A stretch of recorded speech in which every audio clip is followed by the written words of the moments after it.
Di atas sebuah bukit, berdiri satu kastil megah milik sepasang kekasih, orang yang disegani di wilayah mereka. Orang-orang mengenal mereka sebagai Tuan dan Nyonya Takeda. Mereka bukan pasangan biasa, karena mereka merupakan vampir, makhluk yang hidup abadi.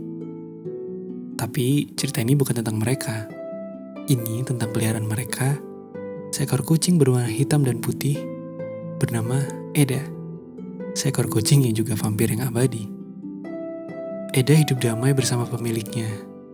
Setiap malam, ia mendengkur pelan, bermanja-manja ke tuan dan nyonyanya di kastil megah tersebut.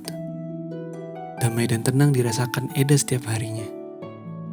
Aku bisa hidup seperti ini selamanya.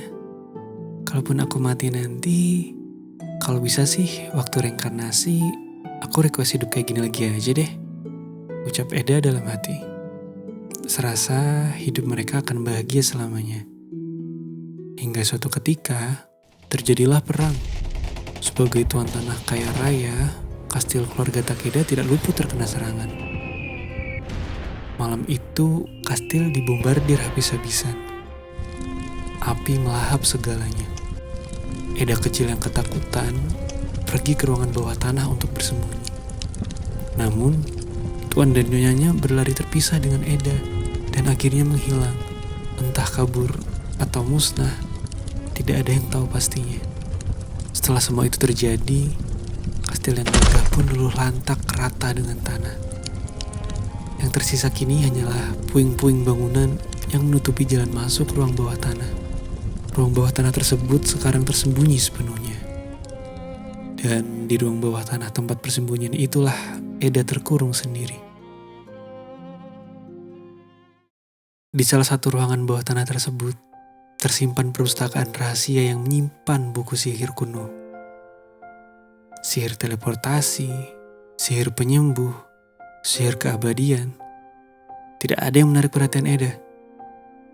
Eda hanya tertarik pada satu buku spesifik, sihir perubahan wujud. Eda mempelajarinya tanpa henti. Tahun demi tahun berlalu, ribuan purnama terlewati. Dengan kaki mungilnya, ekor berbulunya, dan mulut kecilnya, Eda bersusah payah mengumpulkan bahan dan berusaha membentuk simbol untuk melaksanakan ritual perubahan wujud seperti yang dituliskan pada buku sihir kuno. Hingga suatu malam, persyaratan telah dikumpulkan. Simbol telah digambar di tanah, pikirannya dipenuhi mantra yang telah dihafalkan dan siap dirapalkan. Perlahan, tubuhnya berubah. Ia bangkit sebagai sosok manusia, tapi dengan telinga dan ekor kucingnya.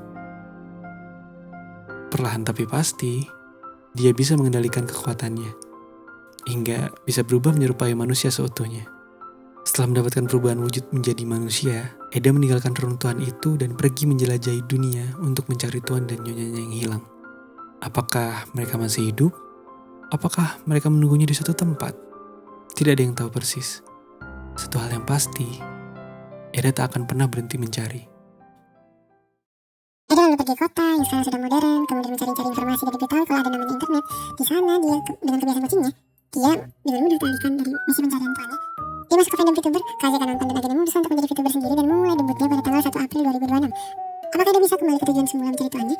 Atau malah keasikan dengan aktivitas VTubingnya? Nah, ikutin aja terus perjalanannya.